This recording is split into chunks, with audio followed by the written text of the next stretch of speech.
തമിഴ്നാട്ടിലേതാ സത്യപ്രതിജ്ഞാ ചടങ്ങിലേക്ക് കടക്കാൻ പോവുകയാണ്. ടിവികെ അധ്യക്ഷൻ നടൻ വിജയ് സത്യപ്രതിജ്ഞാ ചടങ്ങുകൾക്കായി ജവഹർലാൽ നെഹ്റു സ്റ്റേഡിയത്തിൽ എത്തിക്കഴിഞ്ഞിരിക്കുന്നു. വിജയ്ക്കൊപ്പം 9 ടിവികെ എംഎൽഎമാരും ഇന്ന് സത്യപ്രതിജ്ഞ ചെയ്യും.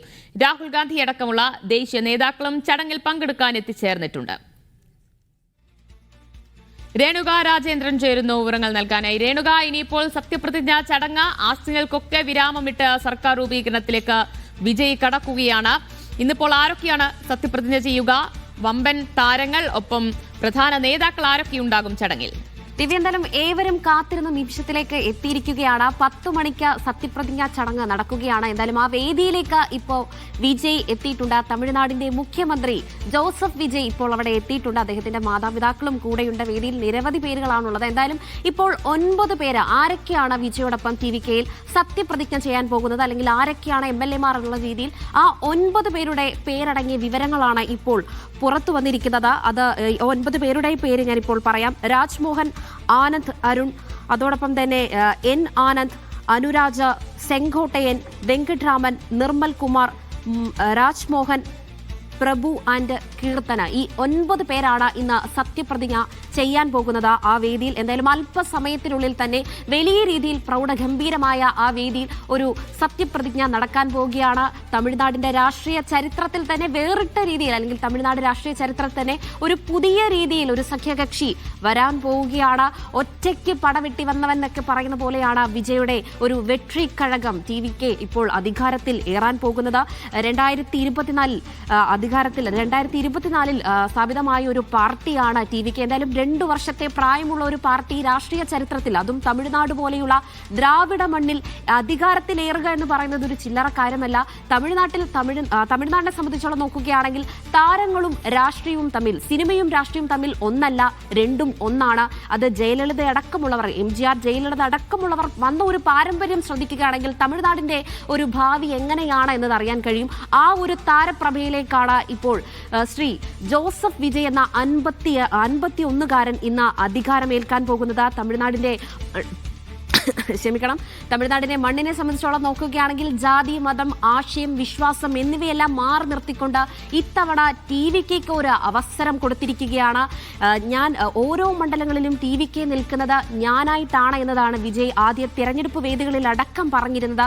എന്തായാലും ഇപ്പോൾ അത് പൂർത്തിയായിരിക്കുന്നു. 10 മണിക്ക് കൃത്യം സത്യപ്രതിജ്ഞാ ചടങ്ങിലേക്ക് കടക്കാൻ പോവുകയാണ്. വേദിയിൽ വിജയുടെ അമ്മയും അച്ഛനുമുണ്ട്. അതോടൊപ്പം തന്നെ നിരവധി ടിവികെ പ്രവർത്തകർ അവിടെ ഇരിപ്പുണ്ട്. എന്തായാലും കൃത്യമായ രീതിയിൽ തന്നെ ഒരു സുരക്ഷാ ക്രമീകരണങ്ങൾ അടക്കം അവിടെ ഉദ്യോഗസ്ഥർ നടത്തിയിട്ടുണ്ട്, അല്ലെങ്കിൽ സ്വീകരിച്ചു വരികയാണ് എന്നതാണ് മനസ്സിലാക്കാൻ കഴിയുന്നത്. കാരണം എംജിആറും ജയലളിതയോടും ജനങ്ങൾക്കുള്ള ഒരു ആഗ്രഹം, അല്ലെങ്കിൽ സ്നേഹം, അവരോടുള്ള വിശ്വാസം നമ്മൾ തമിഴ് മണ്ണിൽ കണ്ടതാണ്.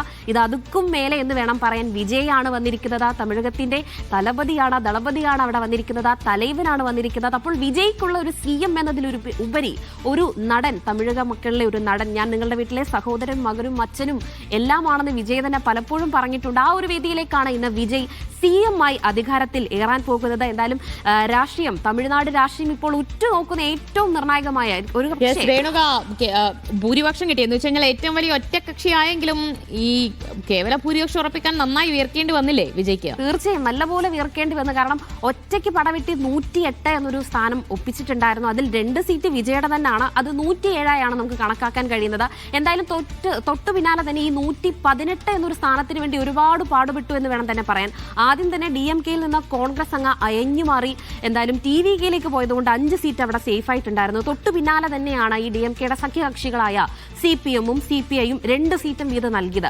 എന്നാലും അവിടെ ഒരു വലിയ രീതിയിലുള്ള പ്രതിസന്ധി ഉണ്ടായിരുന്നു. ഏകദേശം 2 ദിവസമാണ് VCKയും മുസ്ലിം ലീഗും ഈ വിജയ് ഇട്ട് വലപ്പിച്ചത് എന്ന് കൂടി വേണം പറയാൻ. നല്ലോണം വിജയ് വിയർത്ത ഒരു ദിവസമാണ്. ഇന്നലെ വൈകിട്ട് 6:30 വരെ എന്തായാലും വിജയ് നല്ലോണം ഒരു ആശയക്കുഴപ്പത്തിലായിരുന്നു.